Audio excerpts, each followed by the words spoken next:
Hello friends, எல்லோரும் எப்படி இருக்கீங்க? இன்றைக்கி நம்ம வீடியோவில் என்ன பார்க்க போகிறோம் அப்படின்னா, ஒரு சூப்பரான ஹெல்த்தியான ஒரு ஈவினிங் ஸ்நாக்ஸ் தான் பார்க்க போகிறோம். இதை வந்து சிம்பிளாக செஞ்சிடலாம். வாங்க எப்படி செய்யலான்னு பார்க்கலாம். இது வந்து ஒரு ராகி பக்கோடா, கேழ்வரகு மாவு இருக்கு இல்லையா, அதை வச்சு நம்ம செய்யலாம். ஒரு மீடியம் சைஸ் பெரிய வெங்காயத்தை எடுத்து குட்டி குட்டியாக கட் பண்ணிக்கிறேன். கூடவே 2 பச்சை மிளகாயும் எடுத்து குட்டி குட்டியாக கட் பண்ணி நல்லா வந்து தனித்தனியாக உதிர அளவுக்கு பெசரி விட்டுக்கிறேன். அதில் 3/4 கப் அளவுக்கு நான் வந்து இப்போ ராகி மாவு சேர்த்துக்கிறேன். அதுக்கப்புறம் கூடவே வந்து கொஞ்சமாக உப்பு, தேவைக்கேற்ப காரம், அதுக்கப்புறம் வந்து மஞ்சத்தூள், இது 3 வந்து கலந்துக்கலாம். உங்களுக்கு காரம் கொஞ்சம் அதிகமாக வேணும் அப்படின்னா நீங்கள் இன்னும் கொஞ்சம் கூட கூட சேர்த்துக்கலாம். நான் குழந்தைங்களுக்குங்கிறதுனால கொஞ்சமாக சேர்த்துருக்கேன். இது வந்து நல்லா இப்போ கொஞ்சம் கொஞ்சமாக தண்ணி ஊற்றி நல்லா வந்து பிசைஞ்சிக்கலாம். ரொம்ப கொல கொலன்னு பிசைஞ்சிடக்கூடாது. உங்களுக்கு சப்பாத்தி மாவு அளவுக்கு நல்லா வந்து அழுத்தம் கொடுத்து நல்லா பெசரி எடுத்துக்கணும்.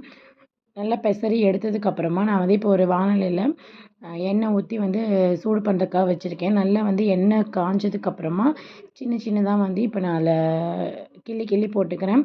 நீங்கள் வந்து ரொம்ப பெருசாக போட்டுட்டிங்க அப்படின்னா மேலே வந்து கிறிஸ்பியாக டக்குன்னு வெந்துடும். உள்ளே வந்துட்டு வேகவே வேகாது. ஏன்னா மாவு வந்து கொஞ்சம் கலரு ப்ரௌன் கலராக இருக்கறனால வெந்தது அப்படின்னா டக்குன்னு கரிஞ்சிரும். அதனால நமக்கு தெரியாது.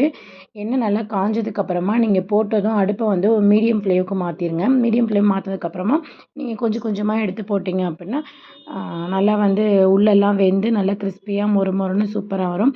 இது வந்து சின்ன குழந்தைங்கள்லேருந்து பெரியவங்க வரைக்கும் எல்லாத்துக்குமே கொடுக்கலாம். பெரியவங்களுக்கு கொடுக்கும்போது கூட வந்து முருங்கை இலை, கருவேப்பிலை, கொத்தமல்லி இதெல்லாம் போட்டு தரலாம். குழந்தைங்களுக்கு அதெல்லாம் கொடுத்தோம் அப்படின்னா எடுத்து வச்சுருவாங்க. அதனால நான் வந்து அதெல்லாம் சேர்க்கல. நீங்கள் செய்யும்போது கூடவே முருங்கை இலை எல்லாமே சேர்த்து செஞ்சு பாருங்கள். செஞ்சு பார்த்துட்டு எப்படி இருந்துச்சு அப்படிங்கிறத எனக்கு வந்து கமெண்ட் பண்ணுங்கள். இப்போ நான் வந்து ஒரு பேட்சை போட்டு எடுத்துட்டேன். அடுத்து உள்ளதெல்லாம் வந்து நான் வந்து இப்போ போட போகிறேன். இப்போ பாருங்கள் நல்லா மொறு மொறுன்னு கிறிஸ்பியாக வந்து வந்துருச்சு.